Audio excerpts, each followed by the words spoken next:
whatever. Royal Canadian Mounted Police is the name of the organization. I was just wondering where their headquarters.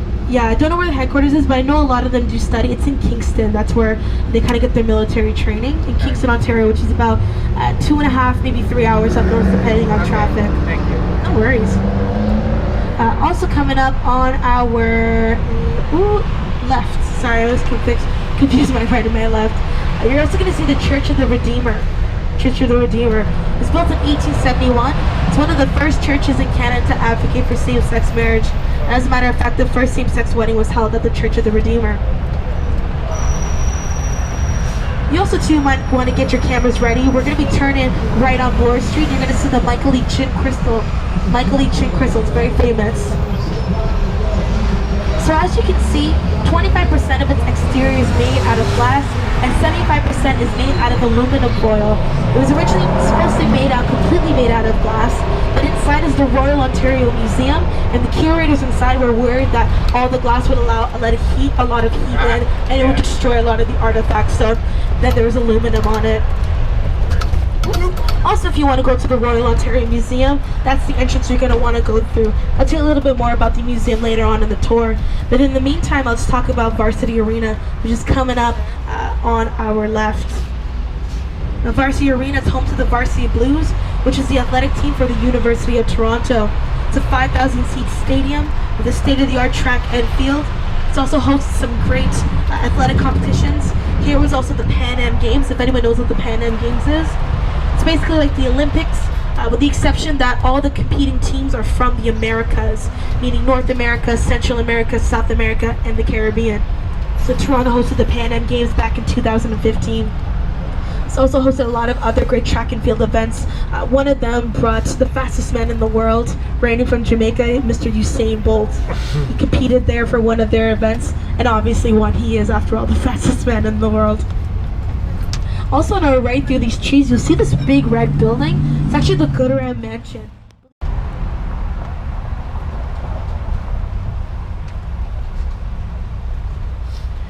Now Varsity Arena, actually the Varsity Blues, that's the kind of common name for all the teams. The arena, there were artists like, let me see, Jerry Lee Lewis performed there, Chuck Berry was also a headliner. It's also where the Ono Band premiered. The Ono Band is John Lennon, Yoko Ono, and Eric Clapton. First premiered at Varsity Arena at the rock and roll concert.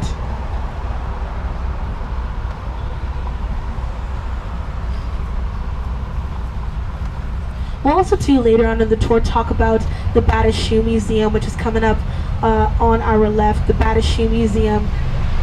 But before we do, I'd like to talk about what's right next to it, which is the big residential building with the green kind of accents at the bottom. You guys see that on the left side? They used to be the home of Rochdale College. Anyone ever heard of Rochdale College? It's pretty famous. It no longer exists, but from the 1960s, 70s, it was Rochdale College. And actually, folks, you could buy your degree here. I said buy your degree, yes. If you wanted a bachelor's, it was $25. Master's was $50. And a PhD was a mere $100. But she has one nonetheless. You can also see, still on the left side, right in front of Rochdale College, still a statue, which was erected when the college shut down. It's supposed to depict a student crying. I would cry too if I couldn't buy my degree. I just graduated 4 years, and it would have been helpful if I could have just bought it.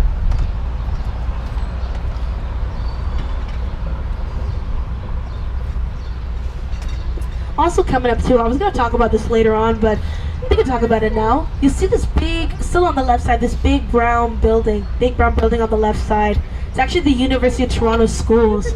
Now, this is not where university students attend, so if you're a part of the University of Toronto, you don't attend here. It's actually a preparatory school, so from grade 7 to grade 12.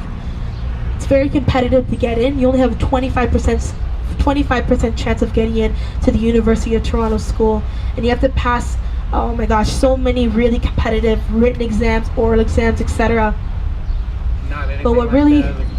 No, yeah, isn't that funny? So here you can buy your degree, and here you can barely get it. It's a funny note. I'm gonna add that to my script next time. But yeah, actually, what's also really astounding about the University of Toronto schools is that it actually... So yeah, the University of Toronto schools. So Although this is not where universities can attend, you'll actually find once we turn up north on Spadina, we're still technically in University of Toronto territory for the actual students in the university. You find a lot of them live in this area. So Rochdale College, it no longer gives out degrees, but a lot of students will actually end up living in that building as it is a residential building now. And once we turn up on Spadina, you'll actually see a lot more homes where they live as well too. I'll explain a little bit later though.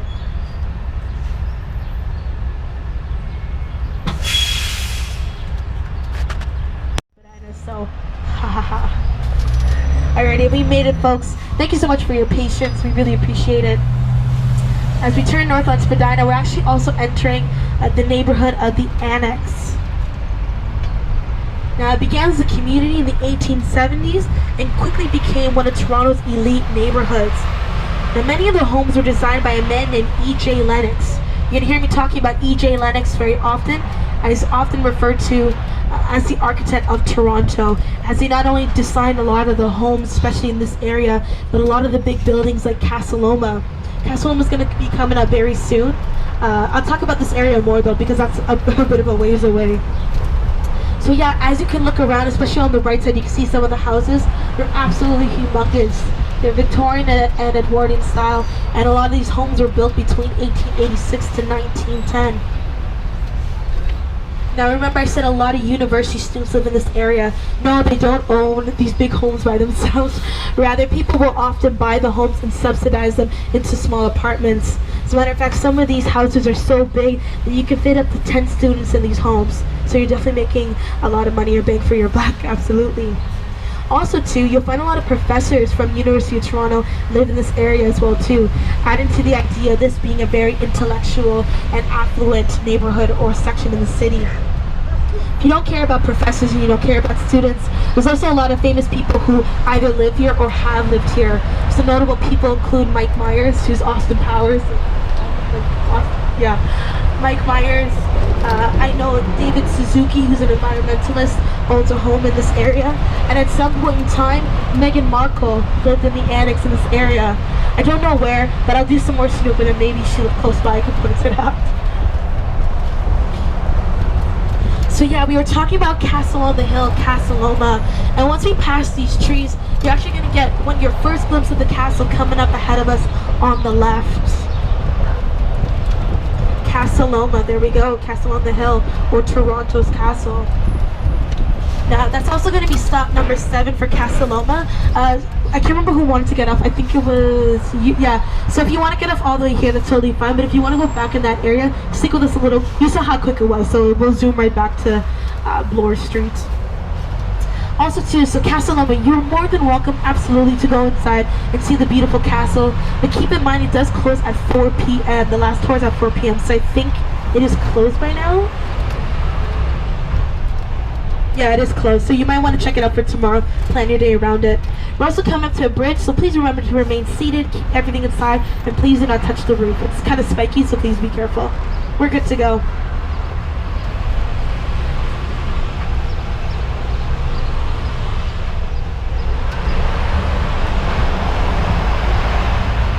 Alrighty, we made it. No casualties. Thanks, guys. Appreciate it. Okay, Casa Loma, we're coming up to it right now. You see the sunrise and land, Spadina. You got it. Has anyone here ever seen Scott Pilgrim vs. the World? Scott Pilgrim vs. the World, the movie? That's okay. Maybe you can go home and watch it on Netflix tonight. This is actually one of the scenes is here where Chris Evans, who's I think that's Captain America. Chris Evans is Captain America, right? I mixed up my Chris's. His name is George Kirk. He pretends to be one of the boyfriends in the film, and he comes down this way if you're interested. But yeah, Casa Loma. So it was built in 1905 by Sir Henry Pellet Mill. It was his home. He didn't actually build it. He actually hired about 300 people to build it in the span of 3 years, and actually wasn't completed. I'll get to that story a little bit later on though. But yeah, so the average price of a home at the time was about $2,500, and his initial budget was $250,000 to build the castle. Now that alone, folks, was spent on the wall. The castle ended up costing $3.5 million to create. And think about it too, this is early 1900s, so I don't even know what that would equate to nowadays. I can't even think about how much millions or billions that would be.